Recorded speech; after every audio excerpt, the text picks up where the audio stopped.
நிச்சயத்துக்கு இன்னும் 2 நாள் தான் இருக்கு. அதுக்குள்ள இவங்களுக்கு இப்படியா நடக்கணும்?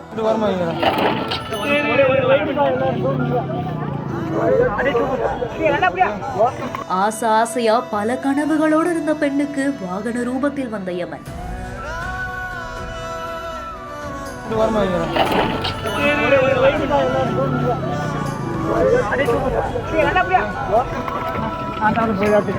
அரியலூர் மாவட்டம் திருமானூர் எடுத்திருக்கக்கூடிய சன்னாவூர் மேலத்தெரு கிராமத்தை சேர்ந்தவங்க தான் 25 வயதாக கூடிய ஜெனிஃபர். இவங்க திருமானூர் அஞ்சல் நிலையத்துல அஞ்சலக புறநிலை ஊழியரா கடந்த 2 ஆண்டுகளா பணிபுரிந்து வருவதா சொல்லப்படுது. இந்த சூழ்நிலையில தான் காலை வழக்கம் போல தன்னுடைய வீட்டிலிருந்து அஞ்சலகத்துக்கு கிளம்பிய ஜெனிஃபர் கவட்டாங்குறிச்சி கிராமத்திலிருந்து கரைவெட்டி கிராமம் நோக்கி வந்துட்டு இருந்திருக்காங்க. அப்போ திடீர்னு எதிர்பாராத விதமா எதிரில வந்த வாகனம் மோதி சம்பவ இடத்திலேயே உயிரிழந்து போனதா கூறப்படுது. இந்த விபத்து குறித்து தகவல் அறிந்த திருமானூர் காவல்துறையினர் உடனடியா சம்பவ இடத்துக்கு விரைந்து வந்து ஜெனிஃபருடைய உடலை கைப்பற்றி பிரேத பரிசோதனைக்காக அரியலூர் மருத்துவக் கல்லூரி மருத்துவமனைக்கும் அனுப்பி வச்சிருக்காங்க. மேலும் உயிரிழந்த ஜெனிஃபருக்கு இன்னும் 2 தினங்கள்ல திருமண நிச்சயம் நடக்க இருக்கிற நிலைமையில தான் எதிர்பாராத விதமா விபத்துல சிக்கி உயிரிழந்த சம்பவம் பலரையுமே சோகத்துல ஆழ்த்தி இருக்கு. இந்த செய்தி குறித்த உங்களுடைய கருத்துக்களை கீழே ஷேர் பண்ணுங்க. மேலும் செய்திகளை உடனுக்குடன் தெரிந்து கொள்ள பிஹைண்ட் நியூஸ் வாட்ஸ்அப் சேனலுடன் இணைந்திருங்கள்.